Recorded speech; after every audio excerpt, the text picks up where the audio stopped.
Қайырлы күн достар, сіздермен Мери, менің каналыма қош келдіңіздер. Бүгін мен сіздерге осы қатпарлы қаттаманың рецептін ұсынамын. Бұл ерекше қаттаманы жасау өте оңай. Алдымен біз бөлме температурасындағы суға тұз, жұмыртқаны салып, тұзымыз ерігенше жақсылап венчиктің немесе шанышқының көмегімен араластырамыз.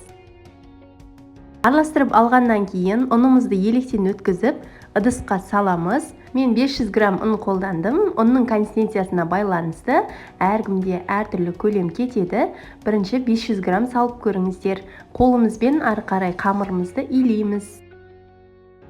Міне біздің қамырымыз иленіп дайын болды. Иленген қамырымызды қолымызбен осылай қайтара басамыз және қамыр жаятын жерге қойып, бетін ыдысымызбен жауып қоямыз. Немесе пакетке жауып қойып қойсаңыздар болады. 15 минут тұрған қамырымыздың июі қанып, өте әдемі болып шықты. Міне достар, қамырымызды екі бөлікке бөліп аламыз. Теңдей етіп бөліп алғаннан кейін бір бөлігін бір шетке қойып, ыдыспен бетін қайтадан жауып қоямыз.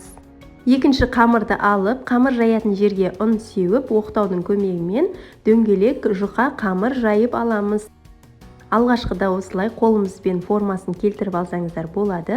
Қамыр жаю өте оңай. Жая келе үйреніп кетесіздер.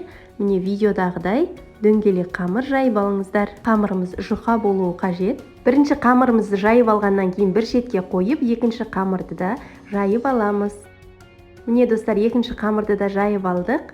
Жайып алған қамырымыздың үстіне ерітілген сары майды щетканың немесе қолымыздың көмегімен жағып шығамыз. Бір келкі барлық жеріне жағып шыққаннан кейін көкпиязды майдалап турап қамырымызға сеуіп шығамыз. Екінші қамырды қойып, бұл қамырға да ерітілген сары майымызды жағып шығамыз. Майымыз барлық шетіне жағылуы тиіс.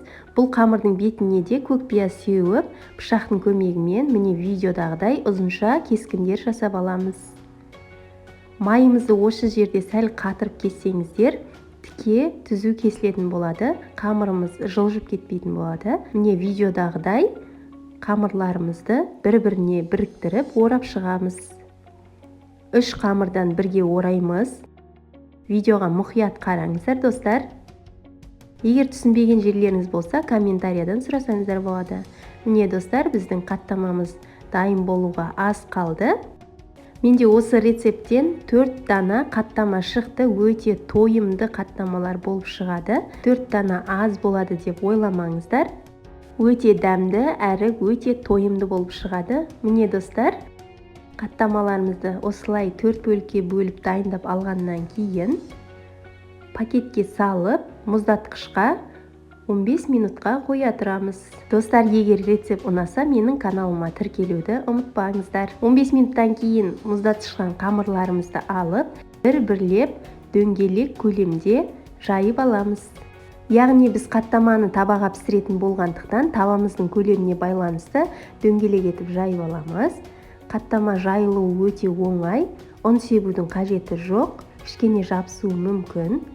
Міне достар, қаттамамыз осылай қатпарлы болып шықты.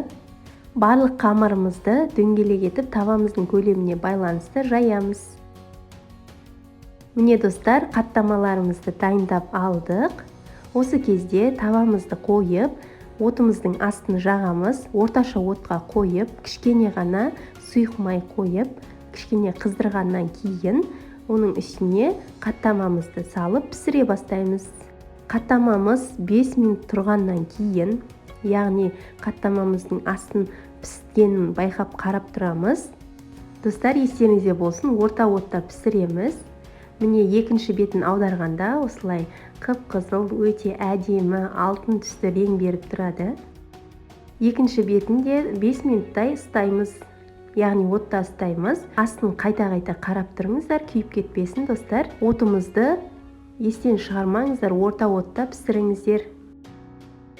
Бірінші қаттамамыз пісіп дайын болды, өте әдемі көрінеді. Екінші қаттаманы пісірер кезде де кішкене сұйық май құйып, қаттамамызды бірден салып пісіре береміз. Өйткені біздің табамыз қызып тұрады. Бұл қаттаманы да астыңғы бетін 5 минут, үстіңгі бетін 5 минутта пісіріп аламыз.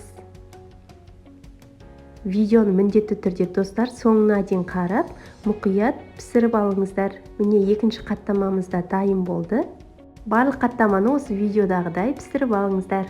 Міне достар, біздің қатпарлы өте дәмді қаттамамыз дайын болды. Міндетті түрде сіздер де жасап көріңіздер. Егер ұнап жатса, менің каналыма тіркеліп, жақындарыңызға осы видеоны ұсынсаңыздар болады. Подписаться деген батырманы басуды ұмытпаңыздар. Және де мені қай қаладан көріп отырсыз, сол туралы комментарияға жазып кетсеңіздер болады. Егер рецепт ұнаса, лайк басуды да ұмытпаңыздар. Жақындарыңызға міндетті түрде жасап беріңіздер. Өте дәмді болып шығады. Астарыңыз дәмді болсын. Қош, сау болыңыздар.